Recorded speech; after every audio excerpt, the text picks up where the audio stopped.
Human rights is, geez, that's a good question. Human rights. Well, that's a tough one. Wow. I don't even know how to give that a definition. I would probably have to do a little bit of homework or something. Any right that I think just as a normal, human, any... The rights that humans have? Oh, that's a very large debate. Menneskerettigheder kan betyde mange ting. Tú le puedes preguntar a 20 personas y te van a dar 20 diferentes opiniones. Non saprei, è una domanda complicatissima. Yeah, we just take them for granted that they're there, but we don't even consider what they are.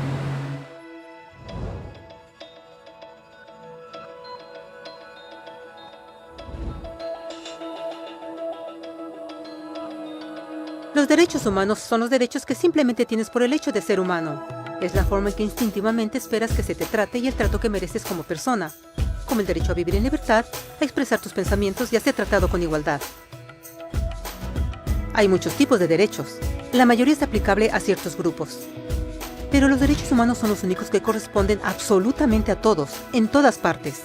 Significan niños, personas mayores, gente pobre, basquetbolistas, recolectores de basura, cantantes de rap, maestros africanos, indios, albanos, cristianos, musulmanes, cabalistas, ateos, tu mamá, tu papá, el vecino y tú mismo. Todos tienen exactamente los mismos derechos humanos. En otras palabras, son universales. Pero la pregunta sigue en pie. ¿Qué son? Name the human rights? What the human rights are? The right to live. Equality between all peoples. Right to religion, the right to... Is there supposed to be a list somewhere I should be aware of?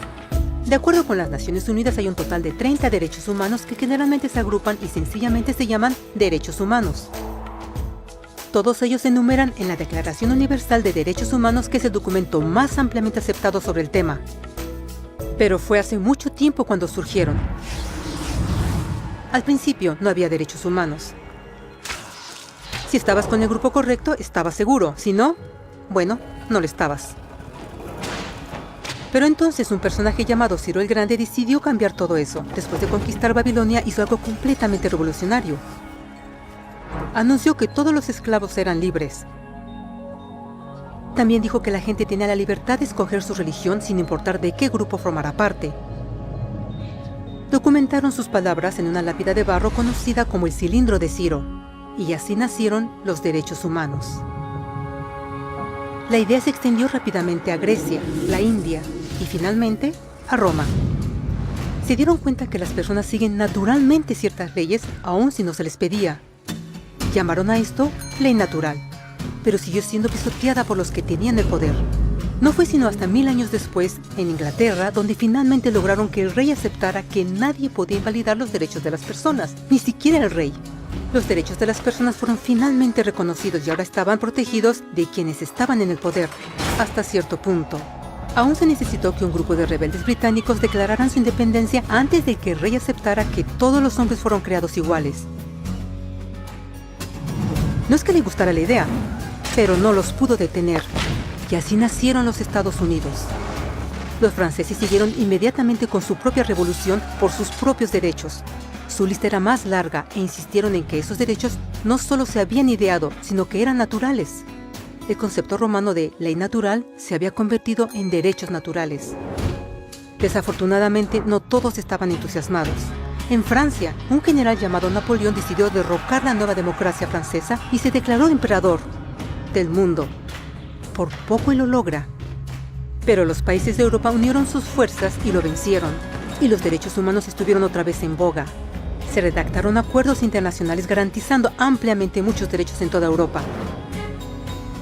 Pero solo en Europa. De alguna forma, el resto del mundo todavía no tenía esos derechos. Por el contrario, esos países fueron invadidos, conquistados y consumidos por los enormes imperios europeos.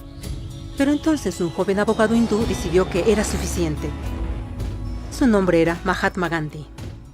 Y ante la violencia insistió que toda la gente en la tierra tenía derechos, no solo en Europa.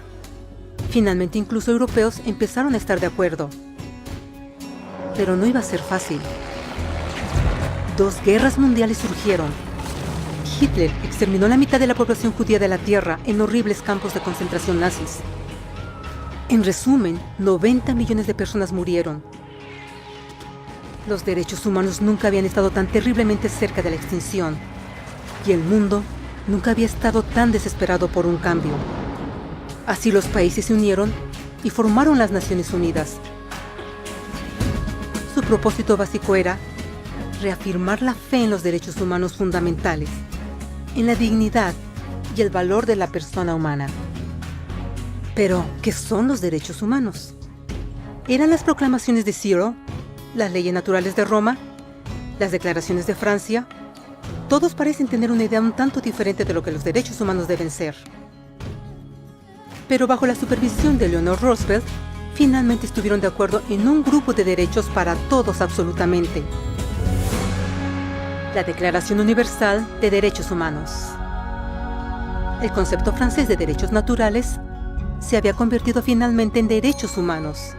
Así, en resumen, primero solo unas cuantas personas con suerte tenían algunos derechos, hasta que una de estas personas decidió, oye, otras personas también deberían tener algunos derechos, lo cual fue grandioso, excepto que no todos estuvieron de acuerdo, y solo costó unos cuantos miles de años de lucha, declaraciones y más lucha hasta que todos finalmente aceptaron que los derechos humanos deberían ser para todos, y vivieron felices por siempre.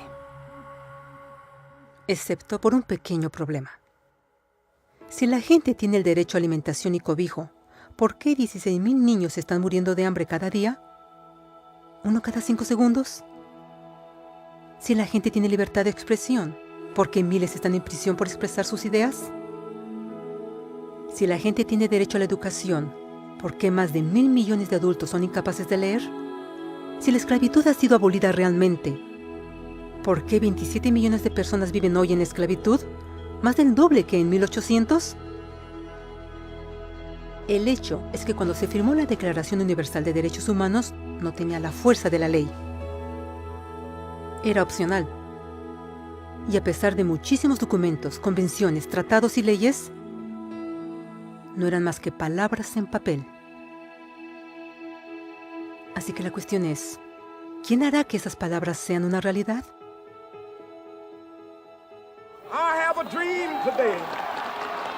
Cuando el Dr. King marchó a favor de la igualdad racial, él estaba marchando por los derechos que habían sido garantizados por las Naciones Unidas desde hacía casi 2 décadas. Pero de todas maneras, él marchó. Cuando Nelson Mandela defendió la justicia social en los años 90, su país había acordado ya abolir tal discriminación de casi 40 años. Pero de todas maneras él luchó. Esos que luchan hoy contra la tortura, pobreza y discriminación no son gigantes o superhéroes.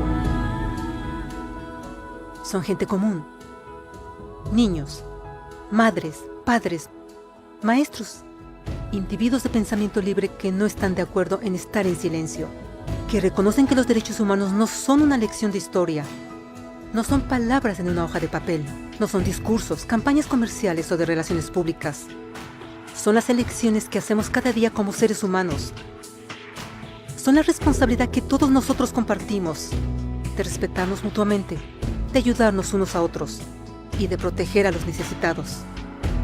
Como Eleanor Roosevelt dijo, después de todo, ¿dónde comienzan los derechos humanos universales? En pequeños lugares, cerca del hogar, tan cercanos y tan pequeños que no pueden ser vistos en ningún mapa del mundo. Sin embargo, son el mundo del individuo común, el vecindario donde vive, la escuela o universidad donde estudia, la empresa, la granja u oficina donde trabaja. Tales son los lugares donde cada hombre, mujer y niño busca igualdad de justicia, igualdad de oportunidades, igualdad de dignidad sin discriminación. A menos que estos derechos tengan un significado ahí, no tendrían significado en ninguna parte.